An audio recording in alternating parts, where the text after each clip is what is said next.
ব্যর্থতার দায় স্বীকার করে পদত্যাগ করেছেন ইসরায়েলের সামরিক বাহিনীর প্রধান মেজর জেনারেল হারজি হালেভি। শুধু সেনাপ্রধান নন, পদত্যাগ করেছেন সরকারের কয়েকজন মন্ত্রী এবং সাংসদ। রাজনৈতিক সংকটে প্রধানমন্ত্রী বেঞ্জামিন নেতানিয়াহুর পদত্যাগের দাবি উঠেছে। ২০২৩ সালের ৭ অক্টোবর ইতিহাসে প্রথমবারের মতো ইসরায়েলি ভূখণ্ডে হামলা করে ২৫০ ইসরায়েলিকে বন্দী করে নিয়ে যায়। এই হামলা প্রতিরোধ করতে ব্যর্থতার দায় স্বীকার করে ইসরায়েলি সেনা প্রধান পদত্যাগ করেছেন। গাজায় ১৫ মাস ধরে চলা অভিযানে সত্ত্বেও বন্দীদের উদ্ধার করতে পারেনি ইসরায়েলি বাহিনী, নির্মূল করতে পারেনি হামাসের শেকড়। বন্দীদের মুক্তির জন্য শেষ পর্যন্ত যুদ্ধবিরতি চুক্তি করতে বাধ্য হয়েছে Israel.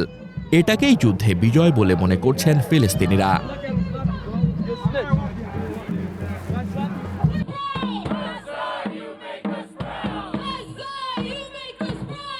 This is obviously an incredible moment. It feels like a victory for the Palestinian people, and of course, most importantly, the people of Gaza.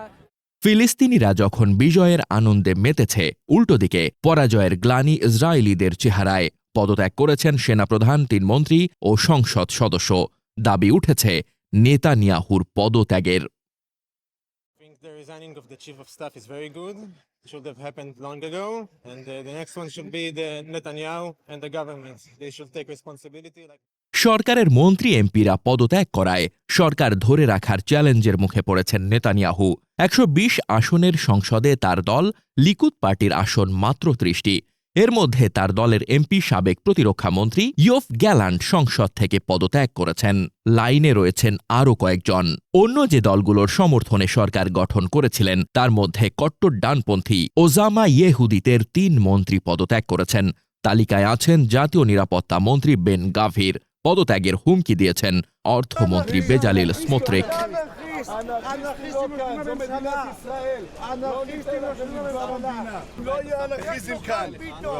לא הצלחנו למנוע את העסקה המסוכנת הזאת, אבל התעקשנו והצלחנו להבטיח Israel ভিত্তিক নীতি গবেষণা প্রতিষ্ঠান ইসরায়েল ডেমোক্রেসি ইনস্টিটিউটের প্রেসিডেন্ট ইয়োহানান প্লেসনার মনে করেন, নেতানিয়াহুকে যদি ট্রাম্প প্রশাসন ও রাজনৈতিক মিত্রদের মধ্যে একটিকে বেছে নিতে হয়, তবে তিনি ট্রাম্পকেই বেছে নেবেন।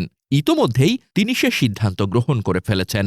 And the pursuit of peace between Israel and the Palestinians.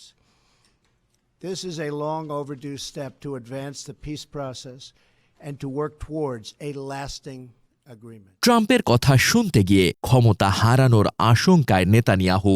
মার্কিন রাষ্ট্রপতির আশীর্বাদে শেষ পর্যন্ত ক্ষমতা টিকিয়ে রাখতে পারেন কিনা, এটাই এখন দেখার অপেক্ষা।